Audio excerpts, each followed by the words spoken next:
things first is zooming in and out. To zoom in and out is really simple. You can either press Control, really simple, Control and then mouse scroll. If you want, you can test it out right now.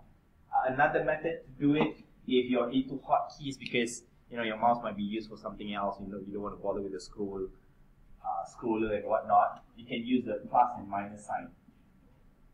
Right? So for the plus, of course, you have to press Shift and then plus button, Shift plus. Right?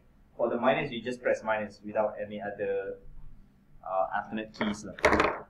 Right? And again, this can be pretty important. I mean, imagine if you're editing, let's say, for example, I took a picture when I was a teenager and my face is like pizza face. I want to edit the pimple, for example. At the same time, I want to edit the people around me. I want instead of just me in front of my house, I want me on top of Mount Everest or something, right? So there's this big editing, which is the Mount Everest thing. There's also small editing, which is pimples on my face. Which is funny thinking that, if you got to Mount Everest, you won't care about your pimples. Anyhow, right? So there's macro and micro kind of editing. So you want to zoom in and zoom out really quickly. So you can do something like this, right? So we're going to practice doing this quite a bit. And for text manipulation, I've got quite an interesting thing to do today, which is comics. Why is it printing?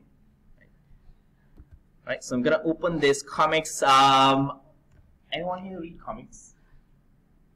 Manga, manhwa. So this is Noblesse. This is a Korean manhwa, right?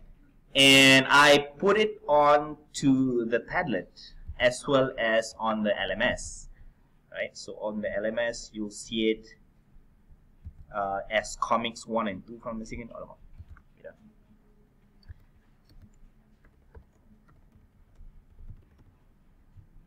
On the LMS, you see it as comics 1 and 2. But I also put it on a Padlet because I would like to encourage you to put it as comic 1 and comic 2. On the Padlet, on the other hand, it's just blatantly there. You can immediately see it because the images are there. So these are them.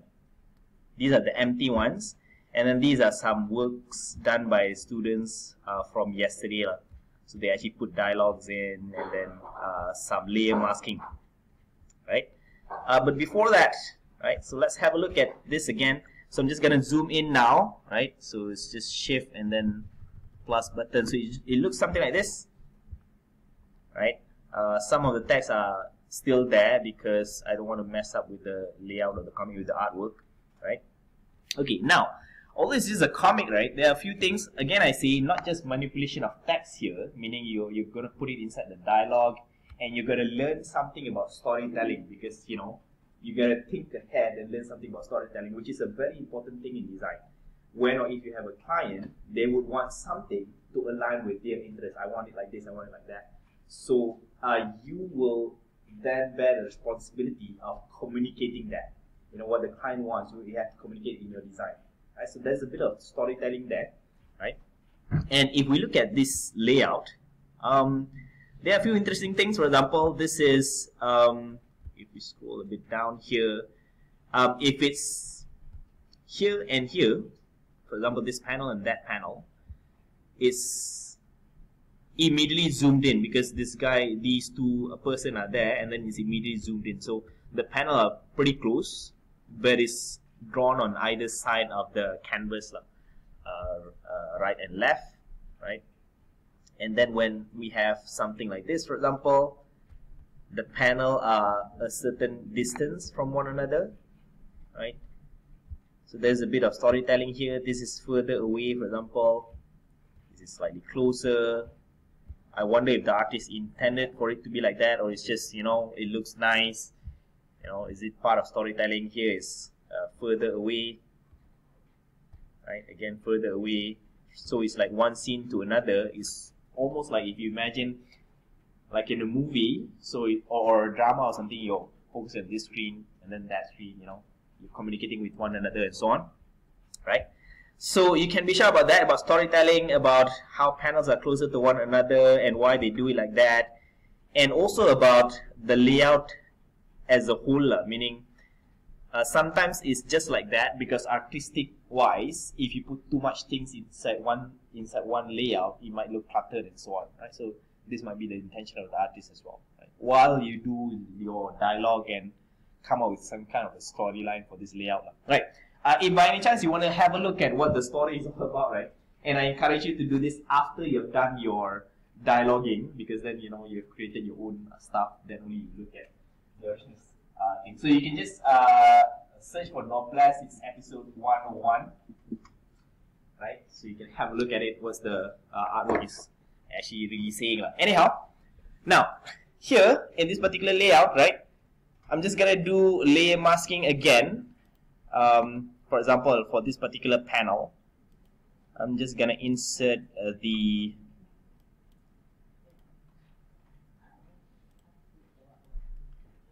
insert this fire here, right? Maybe rescale it so that it's smaller.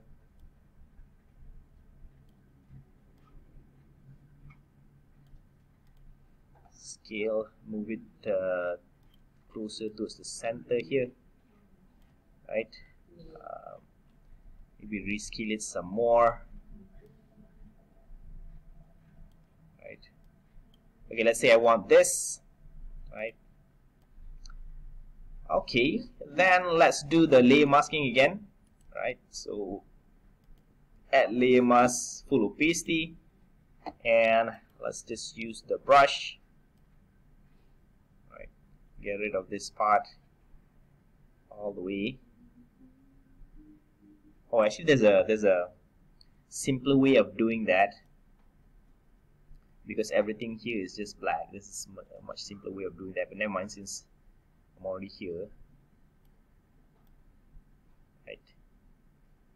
And then just to make the fire a bit more dramatic, maybe I just decrease the opacity of my brush, then just do something like that. At least just edit it little by little like that, right? Maybe decrease it even more. As you may imagine, when I decrease the opacity of my brush, that would mean that my black would not be too apparent. Thereby, when I do the masking, it won't be so blackish. So it will not be the opacity will not be affected that much. Meaning I'm just doing it little by little.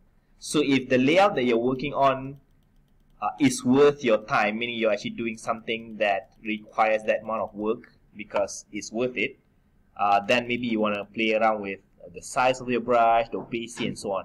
Meaning you're doing really particular, meticulous work kind of thing. Whereas if not, you can even go with the paint bucket tool and just color everything black, that kind of thing. Right. So here we have that kind of a layout, that kind of layer masking. And if say I'm happy with this, I can then just right click here and apply the layer mask. Then I will have that kind of a layout